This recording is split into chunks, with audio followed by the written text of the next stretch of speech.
Hey guys, welcome back to Trekyards. He's Commander Cockings, He's Captain Foley. and we're back with Strange New Worlds Season 3, Episode 1, Hegemony Part 2. Or Gorn Attack Part 2. How surprised are you it wasn't a Part 3? Because I was in the last 20 minutes thinking, oh, it'll be a three-parter, that'll be interesting. Yeah, I didn't expect that at all, honestly. Because they were so slow in their pace until they weren't. So I was surprised, I thought it'd be a three-parter. Hence why I released two today. I was like, oh, cool. So we haven't watched Part 2. I have no clue what's in it. Not even skimmed it. So I have no clue. This is truly our first honest reaction we have. So let's do it. Strange World Season 3. What do you think of Episode 1? It was pretty exciting, honestly.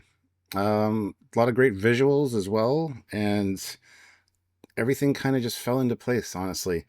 Some surprises, for sure. The Ortegas thing. She doubled down, tripled down, quadrupled down on She Flies the Ship, which was great, honestly. So that's good. But I think it was just kind of there was one convenience in it for me, and that's when when Leon got out of the pod. It's like, well, that was convenient. If that didn't happen, it would be a totally different situation. But I know I really enjoyed it more than I thought I would, honestly. Pike's hesitation at the end of the last episode doesn't really carry over. He kind of just gets right on the ball, and I love that. Um, Everybody kind of had a thing to do, and we got to see Robert April. We got to see some more ships, which was fantastic. We got to see the Gorn be kind of shelved a little bit, being put in hibernation. So it was a good wrap up, honestly, and I really, really enjoyed myself. Thought it was a good ride. So that's my take. What about you? What did you think? I'm a giant mix.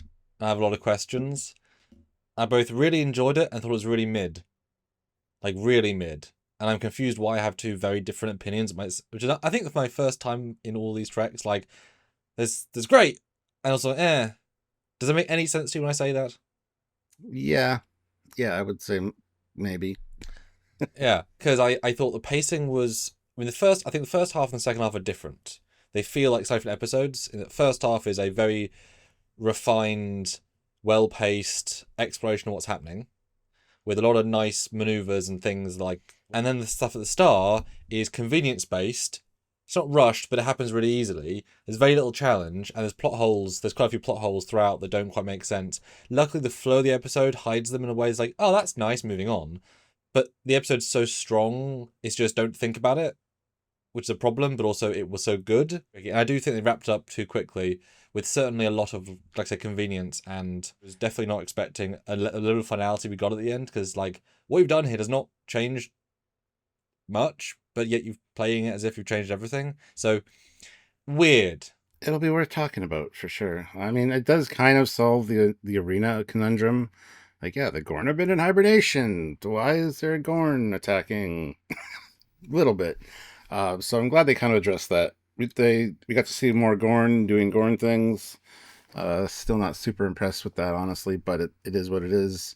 That was the one thing about the episode I really didn't enjoy was the Gorn visuals. But you know, I liked that at least they were treated like sentient aliens.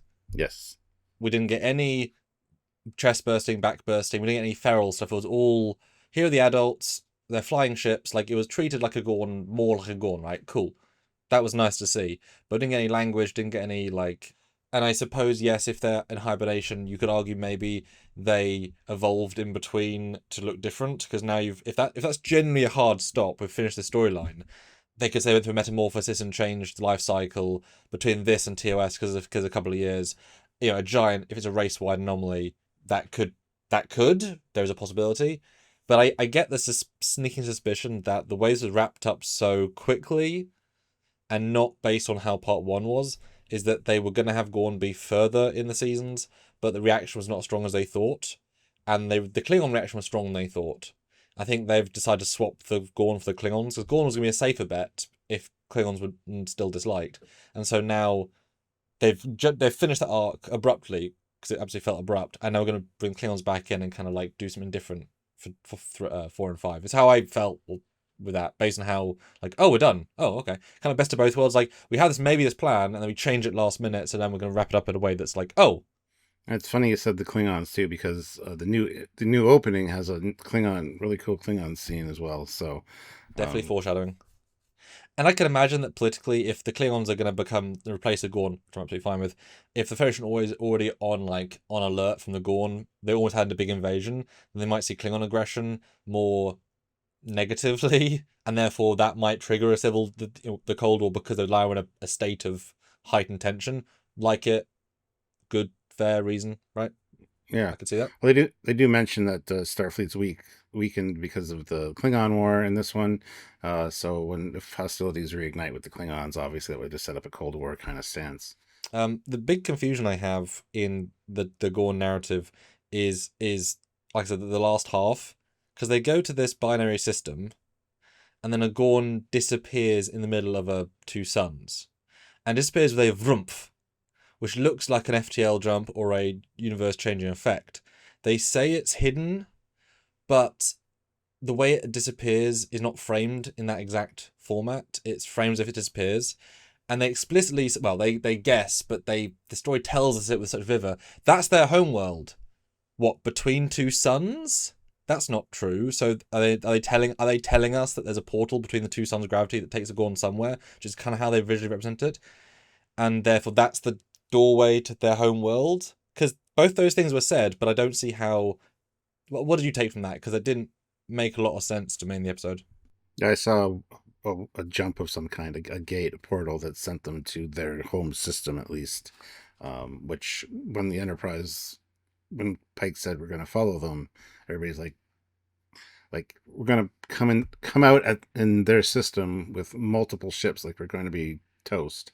So I got that. There's no way that's their home world, literally right there. So yeah, I just assume that they use the gravimetric whatever from the suns to create a slingshotty warp effect. They gave no explanation as to how they could jump. No, they didn't. Because the gravity of between they did. There was a lot of technobabble about the two forces of the sun and stuff. So, and I don't think it made sense because the Enterprise went between them in the same place and didn't phase away. Because they turned it off. No, but they were there for a while. They were doing something in the middle, and they weren't transphased somewhere else. I guess they could argue they weren't in the exact spot, but they weren't traveled through. Plus, it's also not the same technology, so they would. I don't know. I have no problem with that. They didn't give enough explanation. And a bit of a coincidence, homeworld. And now if they know the portal to get to the homeworld, that's a big thing. I don't know. It just feels weird to have to travel through a sun gate to get to it was a very odd way of doing that I don't think looked great. And I definitely would have needed a reverse shot of them through the gate. But I don't know if they were trying to be that explicit. Yeah, it didn't fit great. Because I guess when the ship went through, it was the ship they were chasing. And when it came back through, it was the ship they were chasing. But then when they went through the gate portal sun thing, that triggered a mass ejection, which then made them go feral again. So does traveling through their own gate network of sunspot travel make them go feral, which seems like a self-fulfilling prophecy, because it only triggered after they went through, which would imply they triggered it themselves? Not sure. Right? I don't know. They didn't make the scene clear enough. Because I think they might have implied that it just went invisible. Because I thought the way it was framed originally was that the Gorn was between the two, and it was feeding on the light, which that Gorn light, that makes sense, fine, to kind of bring them back up to fighting strength, which explains why the one ship left, then it came back. Easy. There was no fleet that appeared. It was just the fighters from the ship. There's no reason to think it was an extra fleet, because you'd bring capital ships, not fighters, as in you. Well, they did say an armada, so I think there's some larger ships in there as well. Let's go back and look. So I don't remember seeing any, and they are absolutely giant. Again, it was really vague and just a weird wrap up. And also, how did the Enterprise beam through the shields to beam the crew off the Gorn ship? Because they were between two suns, which means they'd be crushed by no shields, so they had to have shields up, or they'd be dead. And through magnetic they were doing, but yet they beamed everyone off instantly with no issues with the shields up. That's not how that works. You can't beam through shields. As in their shields but were with up. transporter codes you can. That's all they're gonna say if they were asked. Yeah, but wouldn't Enterprise D need to lower shields to beam to the Voyager? They wouldn't both be able to have shields up, would they? Surely. The problem I had with that wrap up is like, oh, we have hundreds of colonists aboard now. It's like, oh, well, that was convenient. Where'd they beam to? Like, yeah, I Oh, the shuttle bay, understand. because they got Well, yeah, that's what I'm saying. Like, that should have been said at least, because that technology back then didn't really account for that that's true. necessarily. So it's fine. It's just wrap up. Like, go to the overflow triage rooms. Well, and also that, but they were being digested, which was kind of cool. So there wouldn't be the same amount of people left, which they showed, right? But they also could have played it. They found more people who were not there, and like it's a big ship, and do they beam half dead life signs? Are they not? They're right. They definitely hand waved, and and it was weird. They showed the ship kind of empty because in a battle, they definitely did a scene where it was like they had like 7 doctors going to medical, but you need a quick moment of like 20 extras are in civilian gear. Yeah, the corridor at the end should have been bustling with like injured people and doctors, because that is right outside sick bay, which Would be connected to emergency triage zone. exactly, yeah, and would have made it easier for Spock to disappear into the crowd as opposed to just pulling a Batman and disappearing. It almost feels like because there's 3 very distinct plots happening. The stuff in sick bay is its own thing that doesn't refer to anything else in the plot in a grand scale. The stuff on the Gorn ship, which is just an LED wall, they could easily refilm that or film it separately and they're left fine. But everything on the bridge they could have refilmed to have them remove the colonist and make the episode shorter. You know, because like I said, the lack of people in the sick bay corridor felt disconnected to the main plot because they would 300 people is the entire crew. You'd beam the entire crew of Enterprise aboard extra, plus you've got the main crew. Yeah, it's a small thing, but it disconnect that maybe they reshot some stuff, which is fine. Change the ending, but yeah, I'm glad that Una got time to shine in this one. She normally doesn't as much. Like, she was definitely complimenting Pike as far as giving suggestions and all that. It was a really good back and forth. And I also thought it was a bit of a mistake to send Spock down to sick bay. That's your science officer. You're going to be sciencing the shit out of this stuff. And it turns out it was Uhura and Scotty and Pelia that were doing that, which is again fine. But just having Spock down in sickbay just didn't quite hit right for me. And that was just to have this whole thing with Chapel, which worked fine. But considering they needed Una's blood, and Una never once got called down to sickbay, now of course it's possible they have her blood on 3 liters, she said, or 2 liters. Yeah, on reserve. That's fine. But I saw that as kind of an oddity. I would want my science officer on the bridge for that, but at the same time, go help the nurse save my girlfriend. Eh, yeah. They had chess pieces they wanted to move places, and that's kind of how it felt. Not in a bad way. So I kind of appreciate how little the Gorn ship was utilized, the interior, because they had just enough scenes to like play it as being serious, but I didn't need continuously cutting back to seeing them do stuff. Like, that was a right amount. It was very minimal, which kind of meant Mbenga had like 4 lines, 7 lines, right? Like, it was that level. Then, speaking of then, genuinely, I thought we were going to kill Ortegas, and I was genuinely getting kind of pissed off with the show. Oh, I didn't think that at all. Because you don't stab through them, destroy half their internal organs, and then bleed out without dying, or I'm sure now, because this season the show actually has continuity, that because she's been a relatively back burner character, like great but little used, I'm expecting now in episode 2, if you haven't watched yet, that her absolute near-death experience is going to propel her to be more, I want to make a difference in a more meaningful way and change her personality for the better, and then it'll make her more present, because she's always been quite passive in a good way. Like, she's done well with it, but I think she got so brutally close to death. This of her hand was gone away, and half her organs are destroyed, and she bled out. I mean, she should be dead. I thought she was going to die, and it was going to be next episode of the funeral, and be like, you bastard, right? But a good way to end, like, saved everybody, like, fair, right? But like, wow, they pushed that right to because the acting was so strong and the beats were so like final. I don't know. It was brutal. I was impressed. Yeah, I never got that sense, honestly. Yeah, well, I mean, we've seen the trailers. We know she's in other episodes, so that never once crossed my mind. Well, I wasn't thinking of the trailers. I thought surviving that was pretty convenient, but it's cool. Well, like you say, the La'an escaping for no reason is convenient. She can pilot a Gorn ship for no reason is convenient. The fact there's no guards in the room is convenient. The fact that they don't get attacked by guards at the fighter is convenient. This episode is filled with conveniences across the board. It's really kind of like, because plot. The La'an thing, I know somebody's going to mention it. She was held captive before. It's traumatizing, whatever. That's what jolted her out of it. But still, yeah, that's super convenient. That's like every time in TOS, when everybody gets knocked unconscious, the captain's always the first one to come to because he's a captain, you know? It's one of those things you just kind of have to accept. And if she didn't come to, they would have been just screwed. Yeah, but when there's like 10 or 15 such coincidences back to back to back to back in a relatively crisp episode, like, okay. Because that one, yeah, there's definitely, because the plot has to happen, convenience versus all the things. That said, I thought the way they handled getting the guns back was incredibly smart, and that was the reverse of convenience. They had a reason, they filmed it well, and I'm by it. No issue, that was good. So that's actually really intelligent. Well done. Yeah. And I did like the Gorn sort of quote-unquote fight at the end. I mean, they were certainly nuded a bit because it's their ship on their turf with their weapons, with their ships, with their... I mean, this ship is the size of, gosh, a Dominion battleship. I mean, this thing is insane. I mean, obviously not in terms of volume, but this thing is bigger than a Deredex for sure. It's giant, right? When we saw the crash, the Enterprise is not even the size of like one arm, right? So this thing isn't... So this would be thousands of Gorn. Like, if it's filled with empty space, fine. So I was a bit surprised they're just like running. They were hobbling, like Ortega's can barely move and they're hobbling back. It's like they're going to catch up to you in under a minute kind of thing and kill you. So a bit of a classic TV, but there was no reason for that. It's like, well, didn't feel like they were showing us really great things, but they were not very good at setting up the correct amount of stakes in the moment. So while it was thematically great, it let itself down by how they set it up.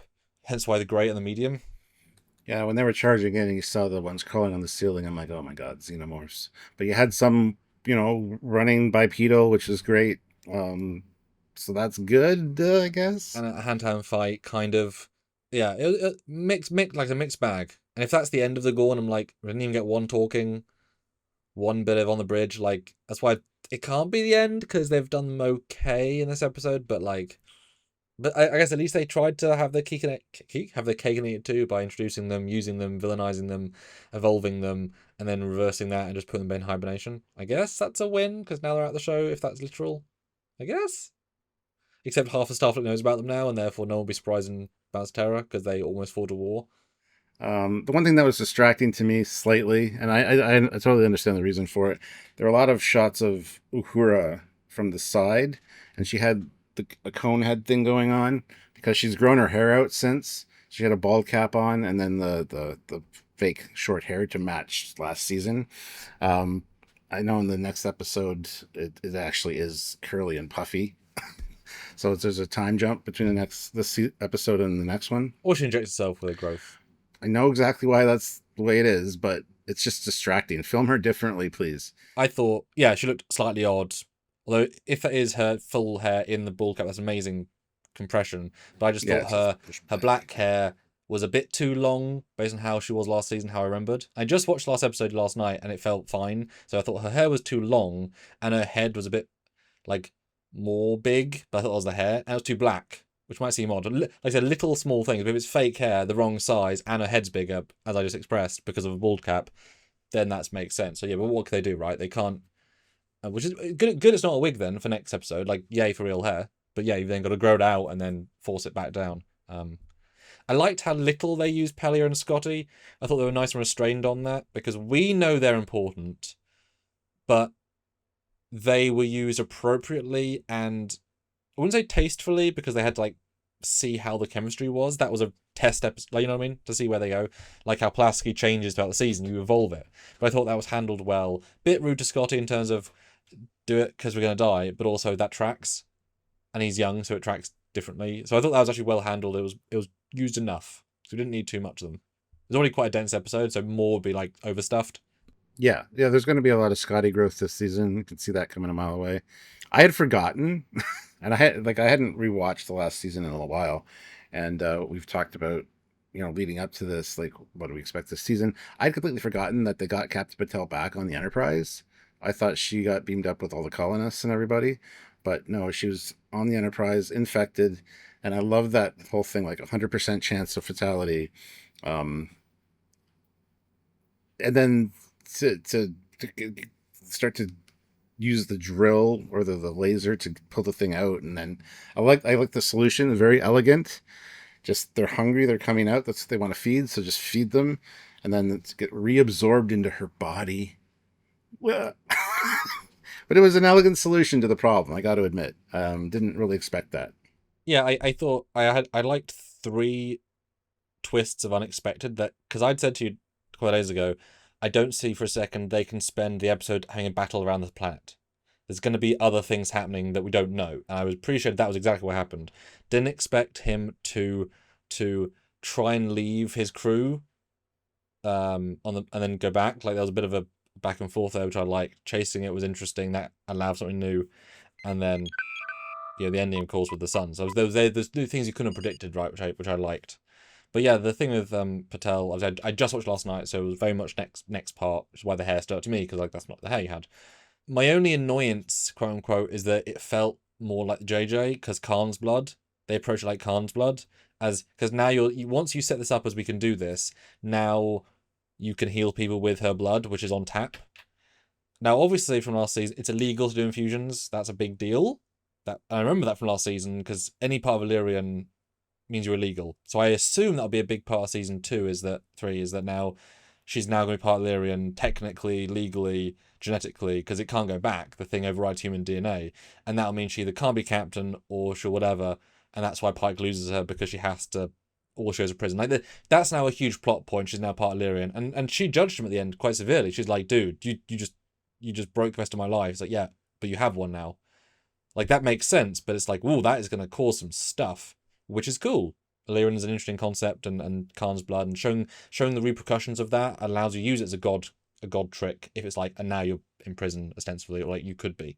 So that was a good, interesting push forward to season 3 and 4 and 5 because like, ooh, Yeah, I'm not sure that's going to happen necessarily, but that's interesting.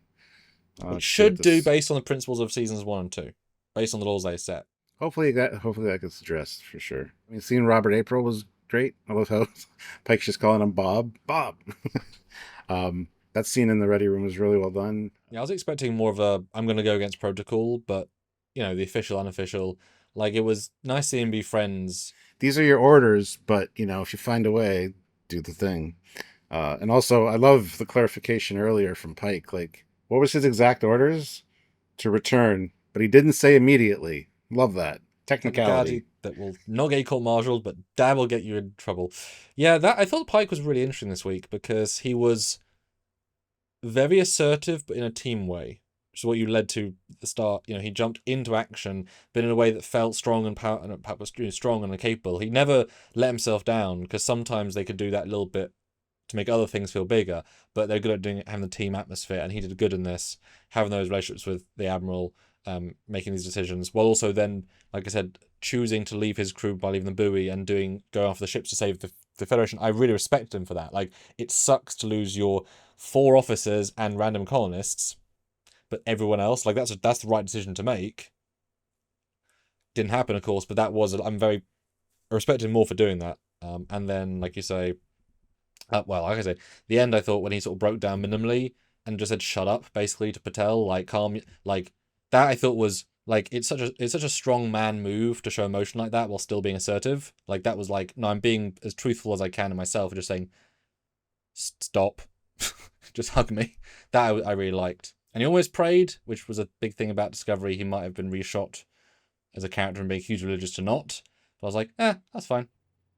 Yeah, wasn't out of place. I don't think it was a good episode. I really enjoyed it. I didn't expect to enjoy it quite as much as I did. Yes, I think that's because they didn't do the traps of what the part 1 implies. They did new things. Yeah, and the pacing I thought was pretty well spot on and It pretty never good. quite like roller coaster, but it stayed like a constant pace. You know what I mean? Like kind of like Oh race yeah, to a 7 and never went to an 8 or 9, even at the end. But it like stayed at a strong 7 for a long time. yeah. A few of the spots where it kind of dipped for me was back on the Gorn ship. Like it just kind of like okay, and then got the excitement back up again, so it's fine. I just think the end is a little bit silly because again, I wasn't clarified the homeworld.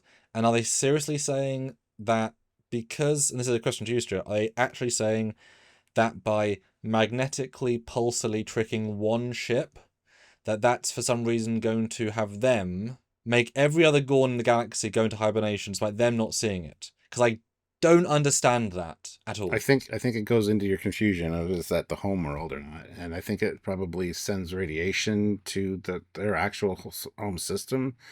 So when the suns go into a different state of whatever, it kind of re-energizes them and wakes them up. And since they did this thing, it emitted the pulse that tells them to go back into hibernation. That's kind of the vibe that I got from it. Um, It's just it wouldn't affect any other ship out there on the Gorn lines. They showed a map about different engagements. Like, there's not one Gorn ship. All the Gorn out there who are still fighting, who are doing their maneuvers, they aren't affected. And even if they're called home, they're still in attack mode. They aren't going to accept that. So I don't understand the logic of how it applies to anybody else, unless they are literally saying there's one Gorn ship that we've ever seen, and that's the same Gorn ship for every episode, and there's no more ships. They built one master ship, and therefore it affects everybody. Which case I also don't believe, because you can't really have a giant war with one ship. Like, do you know what I mean? Like, it doesn't. No, I'm fine with it being like the Gorn homeworld is now neutered and they're in hibernation. But you've now got like 12 ships across the galaxy who can't convince their Gorn people to go to war again. But that seems like a silly plot as well. Like, do you know what I mean? Like that disconnect at the end is like, I don't. It shouldn't affect everybody in any way. But they approach like it's just the done. It's like, it's not though, is it? yeah, I wouldn't call it a plot hole. It's just undercooked a little bit. There might be an explanation that they haven't told us, or that Trekkies out there can come up with. But yeah, I don't think it's necessarily a plot hole. It's just it wasn't really thought out or written surprisingly well. It was a convenience to wrap it up quickly. So wouldn't necessarily call that a plot hole, personally. I guess we have to assume there's only one Gorn ship for it to not be a plot hole. I've never seen necessarily more, but I'm pretty sure they blew up a second ship around a star once, or on a gas giant. There was two ships and they killed one. So I'm pretty sure there's not just one ship. Like, I can assume there's only one, but then they're not really a threat. And last thing, how do you feel they've now explained why the Gorn went to war? Because they got sunned. They got triggered. They are feral. They are not... They weren't thinking straight. They were caused to go to war, not through organic means, not through peaceful means. Just so they are different, therefore, than the ones on TOS, because they're just living their lives as they do. It's doubling down. There's more feralness. Honestly, they're just reacting to stimuli, like environmental stimuli. So it kind of overrides their sentience, I guess. Maybe not the older ones. Like, I wish that was explained. Like, the older ones that are in command are like, okay, we got to do this thing. Load everybody into the minivan. We're gonna feed all the kids. The young ones, I can see being more feral and affected by that, and actually just acting on instinct. But I wish they would have made a clarification that there's different ages of Gorn, that like the older ones aren't affected by it, and they're the more sentient ones, which we've talked about before. But yeah, Well, that's my assumption is they're all triggered. They just handle it differently. But it helps me, I think, to like, it lessens the Gorn to me, but it improves the Stranger Worlds Gorn. And let me know if you agree with this. The idea that this Gorn, we happen to see them in a way they're less sentient because that's what the plot demanded, and it's a once in a generation experience, once in 100 years, and therefore they do random things. And even though the adult Gorn are still partially affected, it just triggers a fight mechanism in their brain they just have to do, and it's not their fault, right? It kind of interesting way it's not their fault. And like I say, maybe even makes, because the feral, although you wouldn't be born, would the eggs be feral if they're not being hit by the sun rays from the coronal mass ejection? No. So they'd be unaffected, blah, whatever, unless they were localized. But does that improve the Stranger World Gorn to kind of take that? Now they're just, basically, they were given a kill switch to go kill, and now they're just, yeah. I think so, and it also kind of quells people's concerns with Arena.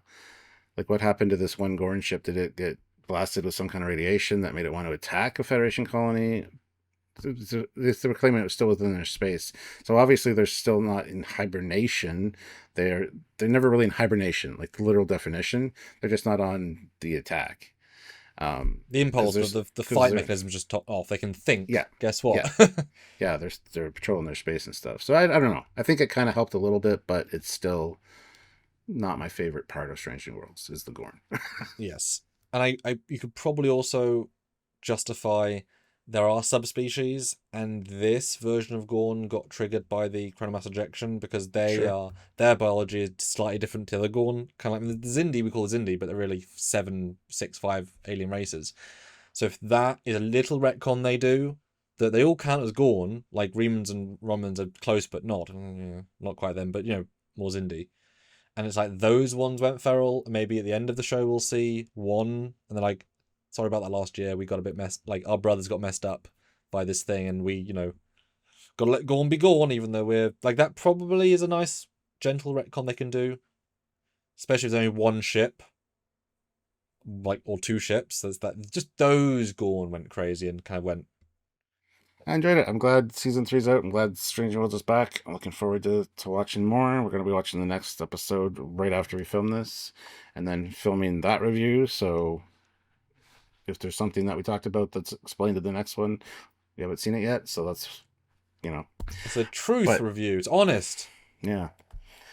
But I'm glad it's back, and I had a good time watching it. I honestly was just enjoying myself. I wasn't feeling overcritical or anything, so that's good.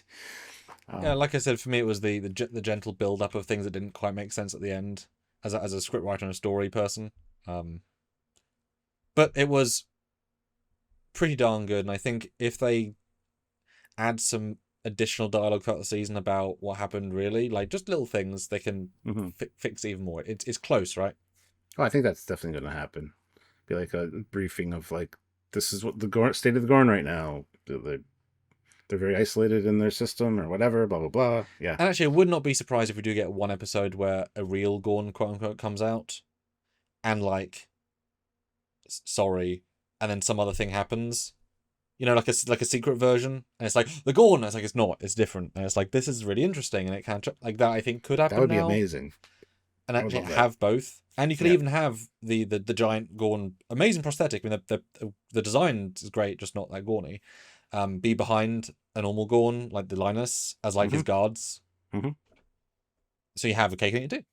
But guys, let us know what you thought about this episode and the return of Strange New Worlds. Any plot holes, anything we talked about that you want to address, throw it in the comment section down below. Make sure you're subscribed to the channel and click the bell notification icon to all so you don't miss any reviews like this, as well as all the lives we're going to do and the breakdown videos. We already seen new ships in the opening, so we're going to be talking about all that kind of stuff. So if you don't want to miss anything, make sure you do all the things you guys need to do. And please join us for lives and come talk to us. Yeah, we're the only channel out there that's going to be looking at the full in-depth breakdown stuff, scene by scene, and ships, tech.